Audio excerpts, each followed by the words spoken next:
Tensions are rising in the Persian Gulf, and both sides are signaling readiness as the United States moves warships toward Iran. Tehran is responding not with words alone, but with hardware. According to Iranian state media and regional reports, Iranian state media says the Shahed Bagheri has been sent to operate near the Strait of Hormuz, one of the world's most critical oil choke points, through which a significant portion of global petroleum trade passes. Iran state television aired footage showing drones on deck. Though the full operational loadout cannot be independently verified from the video alone, Iranian officials framed it as a deterrent message, warning they would respond if attacked. Analysts interpret the timing as Iran's signaling options in response to the United States buildup, though the actual operational status and capabilities of the vessel remain subject to verification. The development comes as Trump said the USS Abraham Lincoln Strike Group is heading toward the region, with Trump describing what he called a beautiful armada heading toward Iran. The convergence of American naval power and Iranian countermeasures creates conditions that regional observers are watching closely. Open-source reporting has described the Shahed Bagheri as a converted container ship, around 42,000 tons and roughly 240 meters long. According to Iranian state reports, the vessel has been transformed into what Iran calls a floating drone base for the Islamic Revolutionary Guard Corps Navy. Though these characterizations come from Iranian sources rather than independent verification, Iranian state-linked reports claim it can support multiple drone types and additional small craft, but those capacities are not independently verified. Iranian sources describe weapon systems, including anti-ship missiles, short-range air defenses, and rapid-fire cannons. Though these specifications represent Iranian claims rather than confirmed capabilities, the conversion of a civilian vessel into a military platform reflects Iran's approach of adapting available resources for military purposes. According to defense analysts who track Iranian capabilities, this approach emphasizes practicality and cost-effectiveness over the development of purpose-built military vessels that would be more expensive and time-consuming to produce. What has drawn attention from military analysts is not the size of the ship, but the strategy behind it. According to defense experts cited by media, Iran military doctrine reportedly relies on what analysts describe as swarm warfare. The concept of launching large numbers of low-cost drones simultaneously with the aim of overwhelming defensive systems through sheer volume rather than individual capability. As defense analysts have noted, the theory behind swarm tactics is that if enough platforms are launched quickly enough, some will reach their targets regardless of defensive capabilities. This approach represents an asymmetric strategy designed to offset the technological advantages of more sophisticated adversaries. The mathematics of defense, limited interceptors facing numerous attackers, potentially favors the attacking side in such scenarios. According to military analysts, Iranian military planners have reportedly studied the challenges that modern air defense systems face when confronted with large numbers of simultaneous targets. According to analysts who track Iranian doctrine, whether the Shahed Bagheri can effectively implement this doctrine at sea remains untested. The Strait of Hormuz represents one of the world's most critical maritime choke points. According to energy analysts, a significant portion of global oil trade passes through this narrow waterway connecting the Persian Gulf to the Gulf of Oman and the broader Indian Ocean. Any disruption to shipping through the strait would have consequences for global energy markets. Iranian state media reports position the Shahed Bagheri near this strategic location, which analysts interpret as sending a message about Tehran options for affecting commerce through the strait if conflict erupts. Iran has historically indicated that it views the ability to influence shipping through Hormuz as a form of leverage, particularly during periods of tension with the United States. The geographic reality of the region means that vessels transiting the strait must pass through waters where Iranian forces can potentially operate. The reported deployment of a drone carrier in this area would add another capability to Iran's existing options. According to defense analysts, though the actual operational effectiveness of the vessel remains untested in any real scenario, some regional reporting suggests shifts in IRGC posture along the southern coast, but this cannot be independently verified. The reporting signals what analysts describe as a broader defensive and potentially offensive posture. Though the specifics of any reinforcement remain unclear from available information, the IRGC, which operates parallel to Iran conventional military, controls many of Iran's asymmetric capabilities, including missiles, drones, and fast attack boats. According to analysts who track Iranian military organization, any reinforcement of coastal areas would position these capabilities closer to the Strait of Hormuz and the waters where American naval forces operate. Iranian military doctrine emphasizes coastal defense and the ability to threaten shipping and naval forces operating near Iranian waters. According to defense analysts, the reported deployments, if accurate, would be consistent with this doctrine, positioning forces where they could respond to any military action against Iran. Trump said the USS Abraham Lincoln Strike Group is heading toward the region. According to his public statements, Trump has described the deployment in characteristically vivid terms, referring to what he called a beautiful armada floating toward Iran, and indicating that another fleet may be following.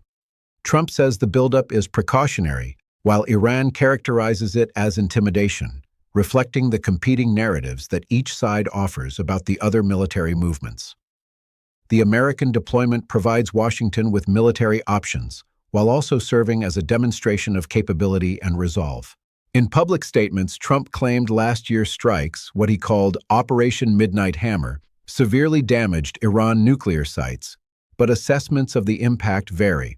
Trump claimed Iran was close to a nuclear weapon. Independent assessments are disputed and details remain contested. These claims represent Trump characterization of events rather than independently verified assessments.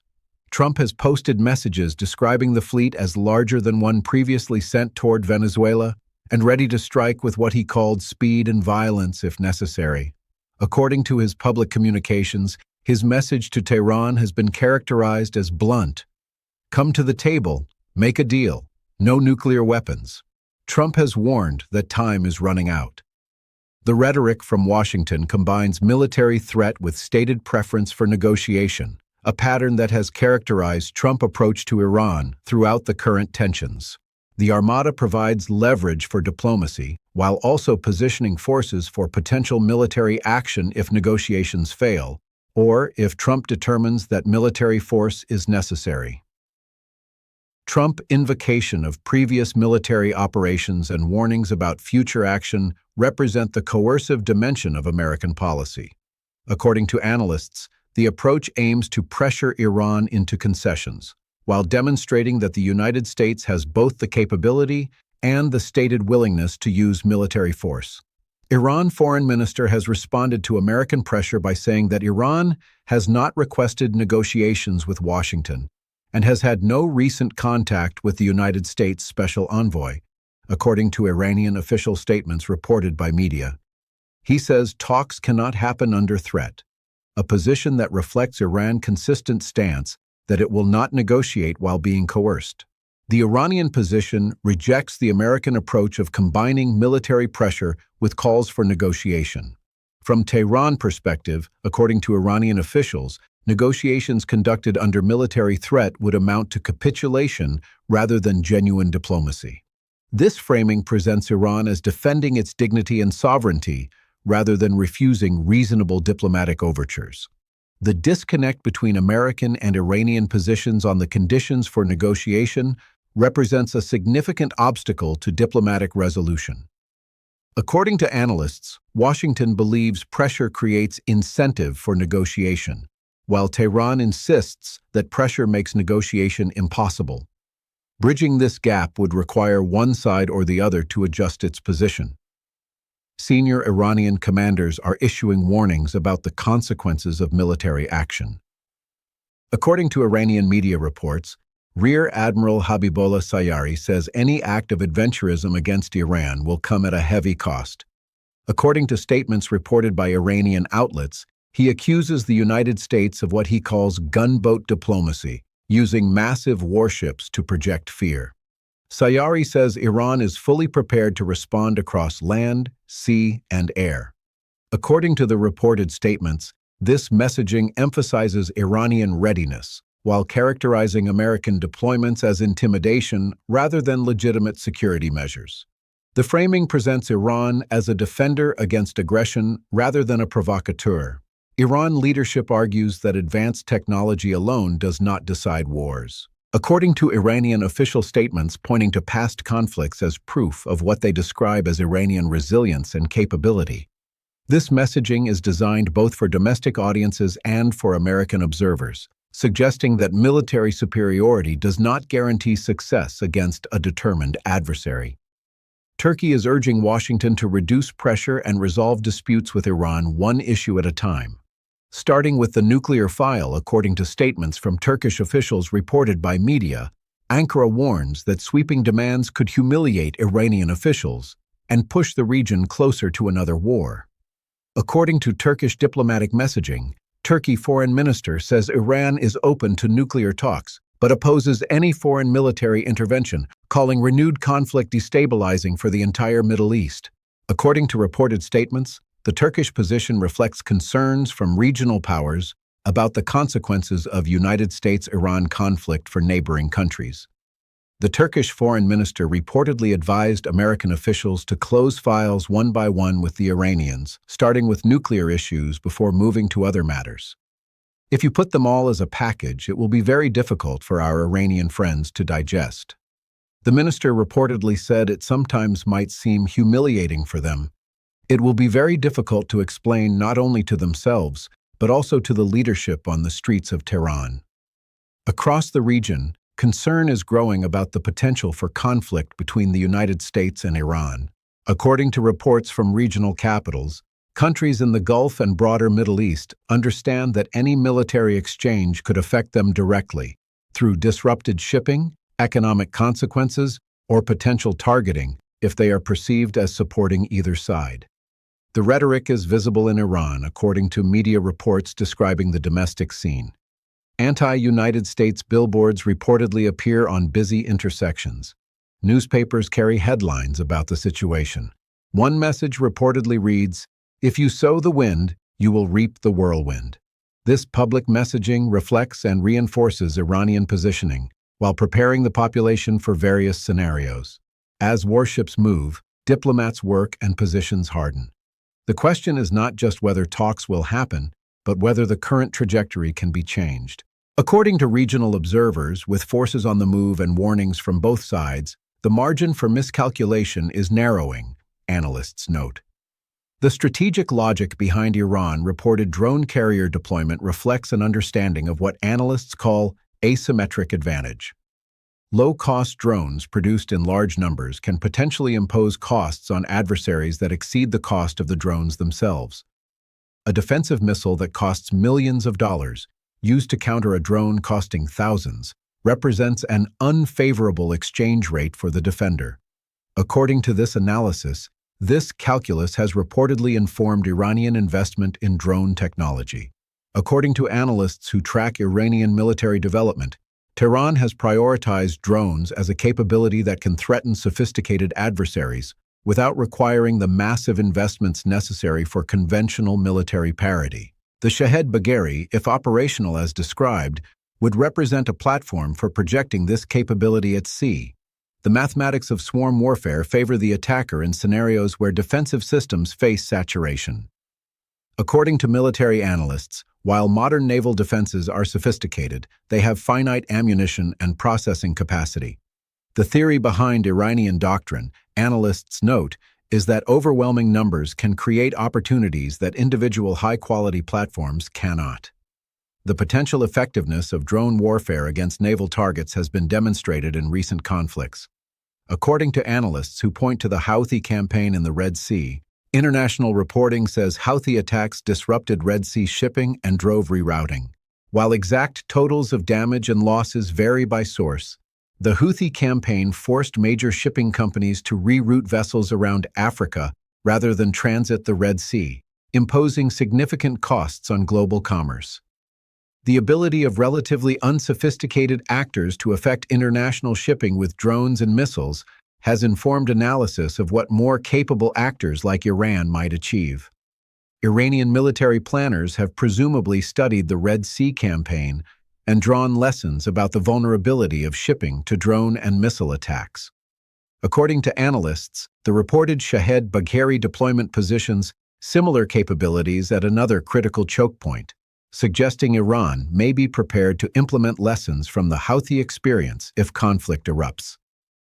The challenge facing American naval defenses in a swarm scenario is fundamentally mathematical. According to defense analysts, each ship carries a limited number of defensive missiles. Each engagement requires ammunition that cannot be immediately replaced at sea. A sustained attack with large numbers of inexpensive platforms could theoretically exhaust defensive stocks. Modern naval air defense systems are sophisticated, analysts note.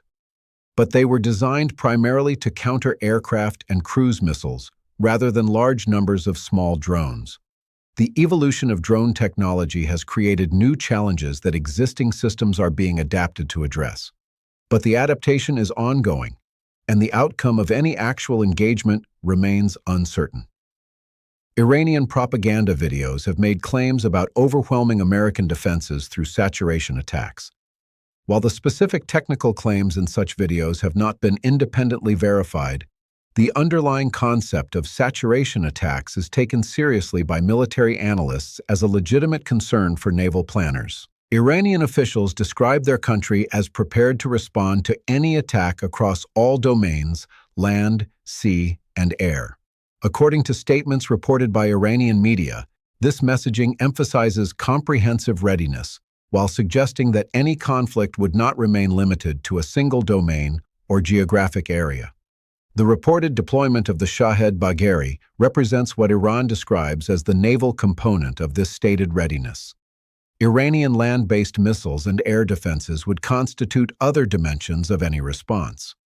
According to Iranian official statements, the message to potential adversaries is that attacking Iran would trigger a multi-domain response. This posture is consistent with Iranian deterrence doctrine, which emphasizes threatening to impose unacceptable costs on any attacker. By demonstrating capabilities across multiple domains and suggesting that responses would be severe and widespread, Iran aims to convince adversaries that the costs of military action would exceed any potential benefits. Analysts note, the diplomatic situation remains stalemated, as positions harden on both sides.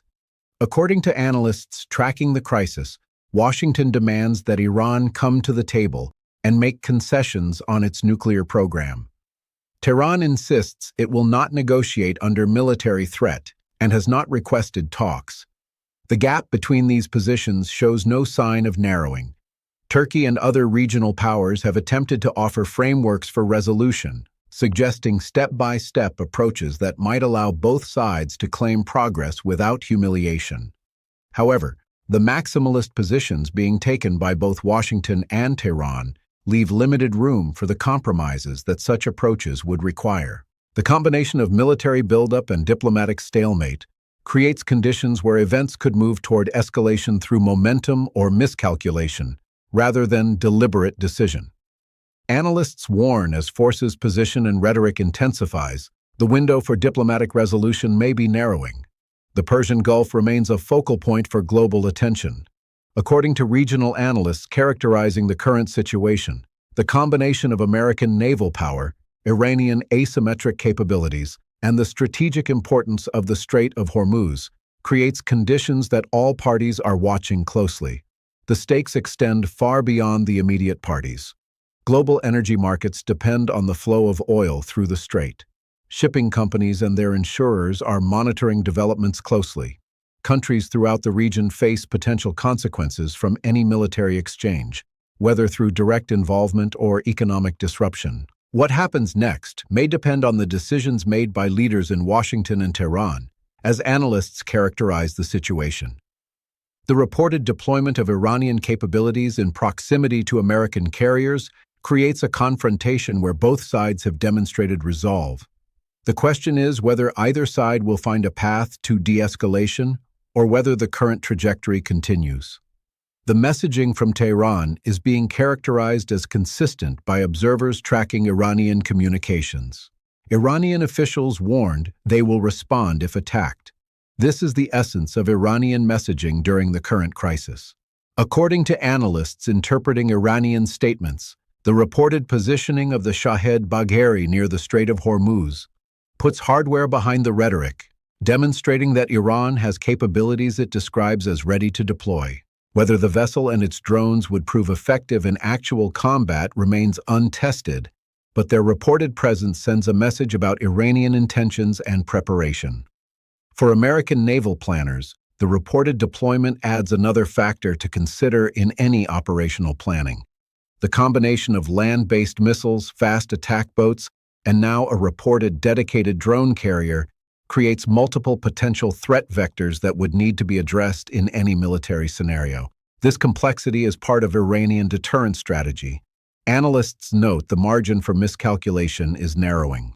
According to analysts characterizing the current situation, with forces on the move, drone carriers reportedly deployed, and warnings issued from both sides, the conditions exist for events to escalate through accident or misunderstanding, rather than deliberate choice.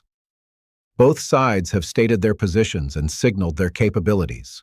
The United States has deployed significant naval power and issued warnings. Iran has reportedly positioned its drone carrier and declared readiness to respond to any attack.